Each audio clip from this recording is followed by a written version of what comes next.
Salut à tous, bienvenue pour cette nouvelle vidéo. Alors aujourd'hui, vidéo un peu spéciale. On va interviewer en fait Olivier, qui est un culturiste amateur et qui a remporté en fait une belle victoire il y a pas très longtemps. On l'a rencontré sur le groupe Paléo France et petite spécificité en fait, c'est que Olivier, il est paléo et du coup, ça va être super intéressant de voir justement comment il est arrivé à cette belle performance en étant lui-même paléo. Salut Olivier. Salut Olivier. Salut. Salut à vous, bonjour à tous. Eh ben merci en tout cas d'accepter cette interview. Alors, est-ce que tu peux te présenter rapidement pour les gens qui nous écoutent? Très bien, je m'appelle Olivier Zilka, j'ai 30 ans. J'habite dans un petit village à côté de Mâcon, dans le 71. Et dans la vie, je suis moniteur de ski nautique et wakeboard. Je travaille dans une base de loisirs de Roufiac, dans le Périgord. D'accord. Donc tu es déjà sportif à la base. Voilà, oui, je suis sportif. Je travaille essentiellement en saison. Ok. Et je pratique, en fait, voilà, je fais des préparations physiques pendant l'hiver. Et c'est ce qui m'a amené un petit peu à cette fameuse compétition là de bodybuilding que j'ai gagnée le week-end dernier. Alors, Justement, ouais. on allait te demander ça. Comment est-ce que tu en es arrivé au culturisme? Alors c'est un petit peu par hasard, hein. Alors la compétition c'est vraiment un défi, c'était un challenge, c'était même un pari lancé par des amis. Moi à la base, donc à chaque fois, chaque hiver, je fais une préparation physique en fait pour pouvoir préparer ma saison d'été en wakeboard. Donc en wakeboard, je faisais essentiellement les compétitions, les coupes de France, essentiellement les coupes de France, en téléski particulièrement. Et cet hiver, enfin l'hiver 2016-2017, j'ai décidé de faire une préparation physique en salle de sport, en salle de musculation, histoire de changer. Les années précédentes, je faisais du crossfit ou du poids de corps, et cette année, j'avais envie de faire un petit peu de salle de sport pour changer, tout simplement. D'accord. Ok. Et du coup, tu as parlé d'une compétition qui avait lieu voilà, le week-end dernier, je crois, c'est ça? Et ça t'a intéressé de faire le challenge et de te préparer pour ça? Alors au cours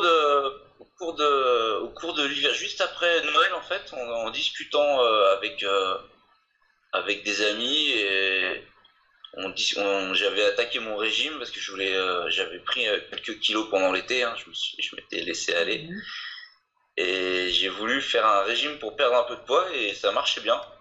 Je m'étais créé un petit plan alimentaire paléo qui me correspondait parfaitement, en sachant que j'ai commencé le paléo en fait cette année, enfin il y a 7 mois, au mois de septembre de l'année dernière. D'accord. Donc ça marchait très bien sur moi parce que j'avais quand même quelques kilos en trop. Et il y a des amis qui m'ont un petit peu branché en disant tu devrais faire une compétition, t'es pas mal entre guillemets, tu devrais essayer, c'est un challenge, toi t'aimes bien les challenges et tout. Et à force de pousser le bouchon comme on dit, j'ai accepté. Et je me suis lancé là-dedans en préparant vraiment une sèche, une période de sèche de compétition. Elle a duré combien de temps ta période de sèche? 10 semaines. 10 D'accord. semaines. Okay. Et donc tu es passé de combien de toute masse grasse à combien? Alors, pour moi, pour beaucoup, c'est assez impressionnant. Je suis parti d'un petit peu, donc je mesure 1m72, parce que ça c'est important après concernant le culturisme en fait, parce que c'est toujours un rapport poids-taille. Donc je mesure 1m72 et je faisais plus de 90 kilos, donc ce qui est relativement lourd avant de commencer mon régime. Et je faisais 19% de masse grasse. D'accord, oui. Qui est pas non plus. Non, c'est pas énorme. Oui. Tu devais déjà être musclé de base. C'est 19%, ouais. Ça me semble être une valeur un peu standard en fait, on va dire. Un peu gras. C'est la valeur des femmes. Ouais, c'est un petit peu gras, on va dire quoi, peut-être. Non, pour les femmes, c'est bien. Oui. Oui, bon, j'ai 19% de masse grasse.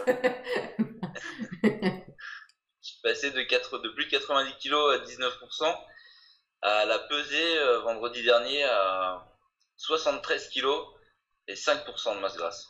5%, c'est vraiment rien. D'accord, effectivement, là c'est super impressionnant. Du coup, on monte des photos du coup en même temps, là, on voit un petit peu à quoi tu ressemblais du coup pendant la compète, c'est vrai que c'est plutôt impressionnant, quoi.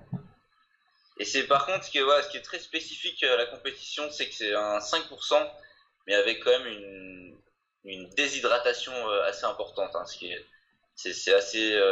Donc ça, c'est Là, par contre, c'est pas paléo, par contre, ça, on est d'accord que ça. vraiment pour la Non, compétition. pas du tout, non, c'est vraiment. C'est tout un protocole qui est lié à la compétition. Et pour Tu peux qu'on pas voit les être muscles, en fait, fait. sans l'aide de quelqu'un, voilà, sans un suivi. Et la définition musculaire maximale, donc, voilà, se fait avec la déshydratation. Ouais. Ça, c'est, Hmm. on n'a pas le choix. C'est pour la compétition. Il n'y a pas d'autre. Et donc ça dure combien de temps cette déshydratation? Parce que tu La dois commencer déshydratation au se moins fait, une journée avant, j'imagine. Au moins. Elle se fait. C'est tout un protocole qui se passe presque sur une semaine où on va boire beaucoup d'eau. Donc, beaucoup d'eau, c'est entre 5 et 6 litres par jour. Et où ensuite on va venir baisser doucement, passer à 3 litres, puis 2 litres, puis 1 litre 5, 1 litre, D'accord. 0,5 et puis un jour où on boit pas du tout. Ouais, d'accord. D'accord. Bon, Non, c'est vrai que un jour. cette partie-là n'est pas spécialement paléo, mais parle-nous un petit peu justement de ton alimentation. Comme toi, en fait, ta spécificité, c'est que t'es resté paléo en fait pendant toute la durée de ta préparation, en fait. Voilà, c'était un choix. C'était pas spécialement le choix de mon coach. Ah. On ne suis pas, j'avais pas spécialement un Parce que coach lui, paléo. il voulait faire quoi? Et que tu n'as pas suivi? Alors, bah, par exemple, sur le choix des glucides, euh, moi je m'alimentais principalement patates douces. Mhm. Et lui, il voulait par exemple, que je mange plus de l'avoine, des choses comme ça, quoi. Ouais. Entre guillemets, c'est des détails, mais moi, ça avait de l'importance. Tu peux nous dire justement un petit peu un repas type que tu prends, alors soit peut-être en mode préparation ou même habituellement, c'est peut-être intéressant de voir un petit peu comment tu t'alimentes. Alors, ce qu'il faut savoir, c'est que ce soit pour une période de ce qu'on appelle la prise de masse ou le maintien musculaire ou la sèche, les repas en fait sont toujours basés sur le même principe, avec un apport en protéines, glucides ou non, et en lipides. Donc la base typique d'un repas paléo, donc avec par exemple une portion de viande, une portion de glucides, d'hydrates avec les patates douces par exemple, et une portion de lipides avec soit un assaisonnement avec huile d'olive, huile de colza, des amandes. D'accord. Voilà, tout Donc simplement. des bonnes protéines, du bon gras et des bons glucides. Voilà, tout simplement. C'est vrai que c'est assez. Le rapprochement a l'air très, très simple, mais en réalité, c'est aussi simple que ça aussi. Après, c'est une question de quantité. Toi, typiquement, tu mangeais, j'imagine, un peu plus que la moyenne pour pouvoir avoir une prise de masse, en fait. Alors, moi, donc, mon parcours est un petit peu spécifique parce que moi, j'ai jamais eu besoin de faire de prise de masse, étant donné que j'ai toujours été relativement lourd. Tu prends du muscle facilement en général? Alors, voilà, j'ai la particularité de pouvoir prendre du poids facilement. C'est la phase de régime qui est relativement dure pour moi. Donc, j'ai traversé comme 10 semaines très dures pour en arriver aux photos là que j'ai pu vous montrer. C'est loin d'avoir été simple, autant physiquement que mentalement. Aujourd'hui, c'est fini, donc j'ai un très grand sourire. En plus, je peux fièrement dire que j'ai gagné. J'en suis quand même assez fier. Tu peux en être fier. Et du coup, tu avais une Ça route. se voit encore un peu sur mon visage. Je suis encore un peu tiré là 2 jours après la compétition, malgré que j'ai pu remanger. Et du coup, en termes d'entraînement physique, j'imagine qu'aussi tu avais une sorte de routine assez particulière pour pouvoir être au top en fait en termes de musculature. Voilà, alors moi j'ai opté pour l'entraînement en split. Donc c'est un très très grand classique en bodybuilding. Le split, c'est-à-dire qu'on entraîne chaque jour, on entraîne un groupe musculaire différent. Donc j'avais 5 entraînements par semaine, des entraînements entre 1h et 1h30, jamais plus, parce qu'après, avec la diète, c'est très très dur de tenir plus longtemps. Donc voilà, pour faire simple, un jour c'était les pecs, un jour c'était les bras, un jour c'était les jambes, un jour c'était le dos, un jour c'était les épaules. Mais du coup, l'avantage c'est que tu peux bosser tous les jours, quoi, en fait. Voilà, moi là, après c'est un avantage par rapport à mon mode de vie, où je peux me permettre d'aller à la salle de sport tous les jours, ou 1 heure par jour. Ok.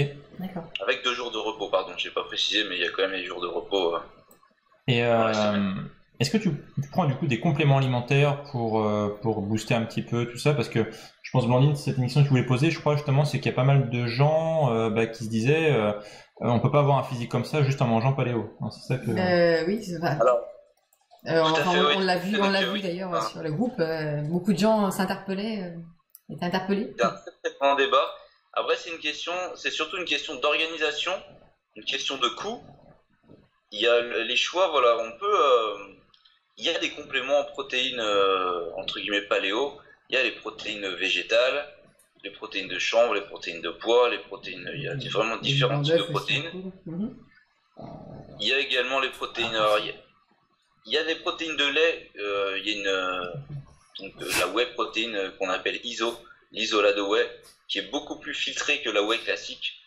Donc tout ce qui appartient entre guillemets aux produits laitiers est vraiment très très filtré. Donc il y a certains coachs sportifs paléo qui l'intègrent dans le régime paléo. Enfin après c'est toute une histoire de. Ouais, après là du coup c'est pas paléo puisque c'est quelque chose qui a été modifié, les molécules ont été cassées. Voilà, il y a certains coachs qui font des parenthèses. Moi par contre j'avais vraiment une diète avec des repas durs.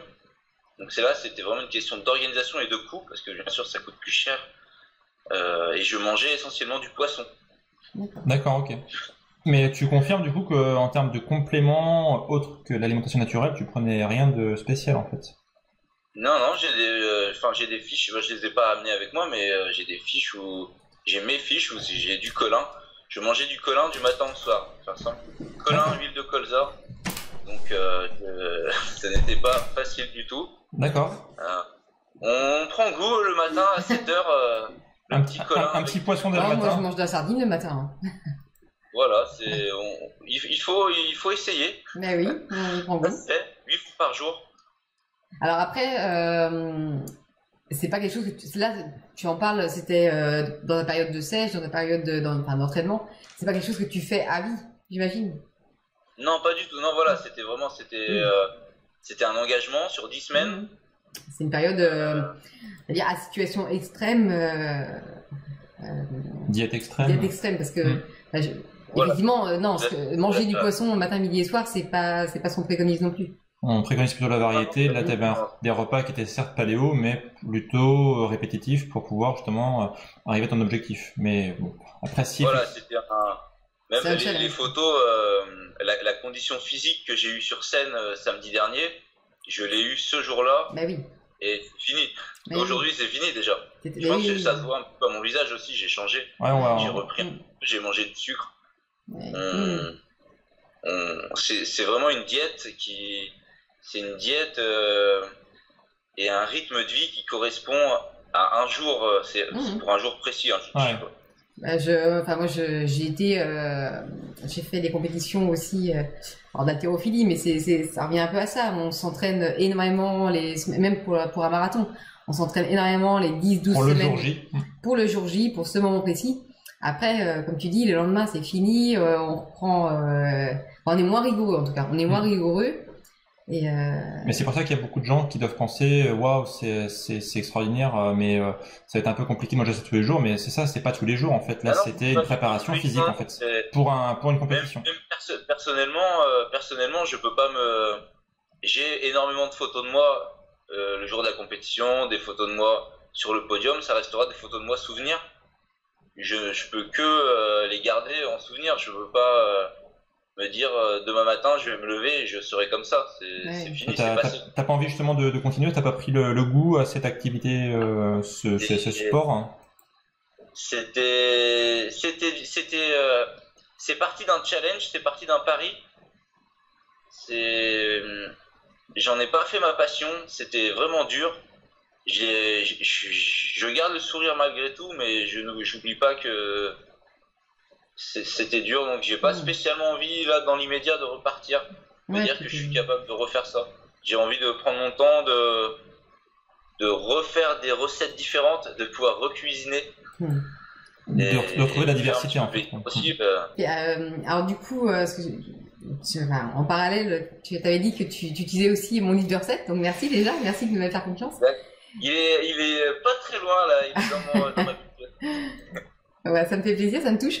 Alors, est-ce qu'il y a des recettes que tu apprécies particulièrement? Pendant ma préparation, il y a eu une petite anecdote là qui était assez particulière, c'est que j'ai eu donc ma compétition était le 11 mars et je n'ai pas pu fêter mon anniversaire le 2 mars et j'ai eu 30 ans le 2 mars. Oh, oh là là, c'était pareil, 30 c'est pareil, 30. Bah oui. Du coup, c'est un passage symbolique. C'est dur à vivre le fait de devoir se dire que on doit oublier ce jour-là, même si on doit le reporter parce que je l'ai fêté hier, bien évidemment, juste après la compétition. Parce que du coup, le jour de l'anniversaire, tu avais le droit de manger en fait ta diète habituelle, mais pas de gâteau, par exemple, d'anniversaire, j'imagine. Énormément de frustration par rapport à ce jour-là, de ne pas pouvoir manger, donc j'ai commandé, j'ai pu le fêter en famille et j'ai commandé un maximum de recettes avec le brownie aux noix, avec amandes, les cookies amandes, beurre d'amande, voilà, j'ai demandé plusieurs recettes du livre. Génial. Pour pouvoir les manger. Après, ce qui est très dur aussi, c'est quand on sort d'une diète comme ça aussi stricte, c'est qu'on a dans la tête on a faim, mais le corps il n'est pas du tout prêt à. L'estomac il s'est rétracté. Voilà. Il faut vraiment se poser et manger, doucement. Ne pas craquer en fait et tout avaler comme un ogre parce qu'on se rend malade et on est vraiment pas bien et on regrette ce qu'on a fait. Ce serait dommage. Et du coup, ce qui est super intéressant, c'est que tu as quand même atteint une super performance. Du coup, tu es beaucoup plus équipé maintenant justement en termes de connaissances pour savoir comment avoir un corps musclé et sec. Est-ce que du coup, tu pourras donner des conseils à des personnes qui voudraient, alors peut-être pas te ressembler, parce qu'effectivement, là, tu as dit que tu es dans un cas extrême pour une compétition, mais au moins avoir un taux de masse grasse qui est plutôt bas et être bien dessiné. Quel conseil tu pourras donner là-dessus? Alors, pour moi, le seul conseil que je pourrais donner, c'est ce qu'on appelle souvent maintenant sur les réseaux la diète low carb. Donc avec limiter l'apport en glucides au maximum. J'ai beaucoup j'adore tout ce qui tourne autour de l'alimentation paléo. J'ai plusieurs livres sur les paléos où j'ai pu justement m'inspirer et me rendre compte qu'il y avait il y a certains stades dont le nombre, comment on peut appeler ça, dans la consommation de glucides par jour, pour un être humain où il y a un état de cétose. Donc l'état de cétose que j'ai connu au cours de ma diète, surtout à la fin, donc vraiment avec 0 glucides pendant plusieurs jours, qui est très très dur à tenir, surtout avec les entraînements, que ce soit mentalement et physiquement. Donc ça c'est l'état de cétose et je le conseille pas du tout parce que je trouve que c'est vraiment trop extrême. Par contre, d'avoir un apport en glucides vraiment limité, ce qui permet de puiser un petit peu plus dans les ressources, surtout pour les personnes qui sont en surpoids, mais qui n'ont pas spécialement aussi d'activité physique. Et du coup, maintenant, pour moi, les glucides sont liés à l'activité sportive. Si je fais pas sport, je vais consommer beaucoup moins de glucides. C'est ce qu'on dit dans ma tête. C'est exactement ce qu'on dit. En fait, moi, je sors souvent une phrase de Christophe Carieux qui dit qu'on doit mériter ses glucides. C'est-à-dire que j'adore cette phrase, oui. Si jamais on a bougé, si jamais on a fait du sport, entre guillemets, on mérite le droit d'avoir du sucre pour refaire nos réserves. Et si inversement, on a passé une journée à rien faire, ça peut arriver parfois, on est tranquille, pépère, on n'a pas besoin de consommer du sucre parce qu'on n'a pas dépensé d'énergie. C'est-à-dire sinon, le surplus d'énergie qu'on va avoir va être stocké sous forme de gras. En fait, le corps, il est intelligent à ce niveau-là, il stocke en fait. Tout à fait ça. C'est tout à fait ça. Et donc c'est un petit peu, je pense, que c'est un des problèmes les plus récurrents de l'alimentation moderne. En fait, c'est vraiment la consommation de glucides des gens qui sont peu actifs et donc qui créent eux-mêmes leurs réserves de gras. C'est totalement ça. Malgré eux. Voilà. Comme s'ils avaient hiberné. Exactement. Avec une alimentation, après, c'est loin d'être facile. L'envie de sucre est très très dure. C'est la drogue la plus puissante du monde pour moi. Exactement. Il y a beaucoup de gens qui sont dépendants au sucre parce que c'est une petite récompense. C'est un moment de bonheur en fait parce que ils ont mérité après leur journée, par exemple, ils méritent une petite gourmandise parce qu'ils ont bien travaillé. C'est un peu la récompense qu'on avait quand on était petit en fait. Souvent, c'est le problème, c'est que le sucre est associé à la récompense et au plaisir. Exact. C'est tout à fait ça. Et dans la pratique dans la pratique du sport et du culturisme non plus en particulier, c'est vraiment un piège. C'est un piège au niveau de la diète énorme. On peut vraiment rater une préparation pour une compétition avec le sucre. Ouais, donc en parallèle, quelqu'un qui veut perdre du poids, qu'il diminue sa quantité de glucides et puis il verra aussi ses kilos diminuer alors. Tout à fait, sans avoir un objectif de compétition. Il suffit vraiment de les contrôler et de les mériter. Là, j'adore ce principe. Ouais. Ça. Et attention aussi la perte de poids se fera d'elle-même sans...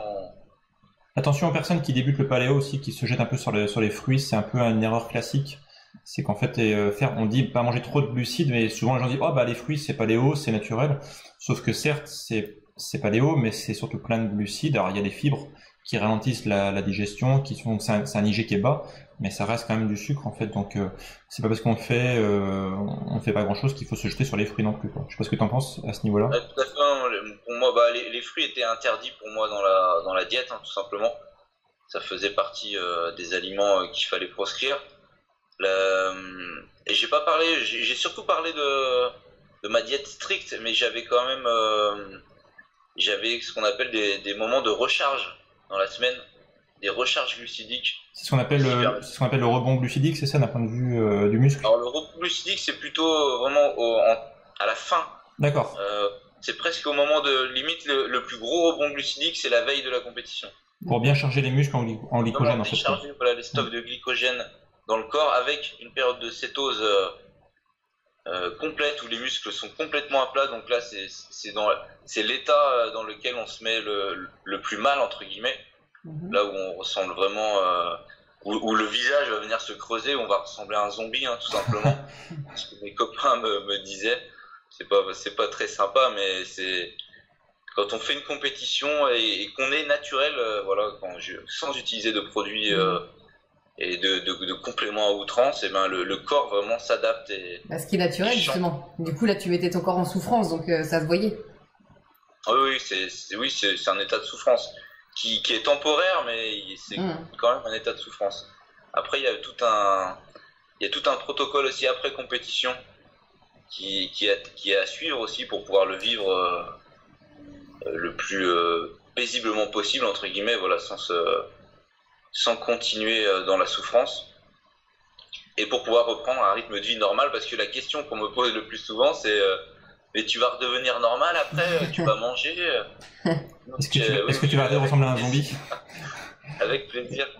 Ouais. Bon, en tout cas, c'est cool parce que t'es la preuve vivante du coup qu'on peut faire des choses comme ça un petit peu extrêmes, avoir des super résultats sportifs tout en mangeant paléo, c'est-à-dire la nourriture naturelle de l'homme. Et ça, c'est un bon pied de nez à tous les gens qui disent justement qu'il faut prendre des produits, qu'il faut prendre des pâtes, qu'il faut manger des compléments alimentaires à outrance pour pouvoir être bon et avoir des bonnes performances. Tu es la preuve vivante que c'est pas le cas, quoi. Donc ça, c'est cool. Après, par rapport aux compléments et surtout les protéines, vraiment, pour moi, c'est vraiment une question de coût. C'est pas du tout au niveau financier entre s'acheter de la viande et des œufs et s'acheter un pot de compléments comme de protéines. C'est sûr que le complément en protéines en poudre sera beaucoup moins cher. Ça, on peut pas le nier, ça. Après, il y a la qualité aussi. Voilà. Mais moi, j'adore manger. C'est mon principal problème. Ok. J'ai la chance d'avoir un poissonnier en plus dans mon village à quelques mètres, donc j'étais ravi de pouvoir. T'as été un bon client du coup pendant quelques semaines là. Voilà, exactement. D'ailleurs, je lui ai promis que si jamais je gagnais, j'irais lui présenter ma coupe et puis je lui dirais que c'est un petit peu grâce à lui. Et il faut absolument que j'y aille. Je pense que au moins tu as valorisé son travail et pas le travail de celui la chaîne qui aurait fabriqué les protéines en poudre. Oui, c'est pour ça que je suis ravi parce que c'était. Voilà, il sera très très content parce que je lui demandais en plus vraiment d'être le plus précis possible sur les quantités. Donc c'était un petit boulot en plus pour lui. Il a vraiment participé comme ça à la victoire. C'est cool. Bon, en tout cas, merci Olivier pour cet entretien. On a appris pas mal de choses et t'es un cas en tout cas très inspirant et on espère que ça va donner des idées à plein de gens. Du coup, de faire attention à leur alimentation et de se lancer des challenges sportifs tout en restant en mode paléo. Et voilà. En tout cas. Et puis moi, je voulais aussi surtout te féliciter pour ce courage et cette patience, parce que je sais comme ça peut être difficile et c'est de l'acharnement du quotidien. Donc bravo à toi d'avoir été au bout de ton challenge. Tu peux en être fier. Je sais que tu en es fier, mais tu peux en être fier. Donc, merci. Donc voilà. C'était vraiment une expérience. C'était plus qu'une expérience sportive, c'est même une expérience humaine. Parce que c'est quelque chose qu'on fait à la maison. Et puis tu peux être seul avec toi-même. On fait subir aussi aux gens qui sont autour de nous. Parce que faire une diète aussi stricte, ça change mentalement, ça nous met dans un état où on n'est pas vraiment très agréable aussi. Donc ça a été dur au niveau de la famille, des amis, les gens qu'on côtoie tous les jours. Et voilà, il faut savoir que ça peut engendrer beaucoup de choses tout autour de ça. Mais par contre, une fois que c'est fini, c'est un énorme soulagement et je suis encore plus ravi de l'avoir fini sur la plus haute marche du podium. Voilà, c'était vraiment, le challenge est plus que validé. C'est un grand pas pour moi et pour mon expérience personnelle. Bon, bah, c'est cool. Et puis pour la suite des choses et tous mes projets. Et bravo encore, et puis merci à toi. Du coup, t'as des réseaux sociaux on peut te suivre si jamais les gens veulent suivre un peu tes aventures? Alors sur Facebook, donc c'est mon nom et mon prénom, Olivier Zilka, tout simplement. Okay. Et j'ai un compte Instagram, je m'appelle Lolivefit, donc l'olive tout attaché, LOLIVE-fit, FIT. Ok.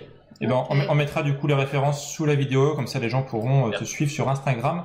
Il n'y a aucun souci. Super. Bah, merci en tout cas Olivier, à bientôt. Merci Olivier. Bonne continuation. Merci. Salut. Salut. Merci, au revoir.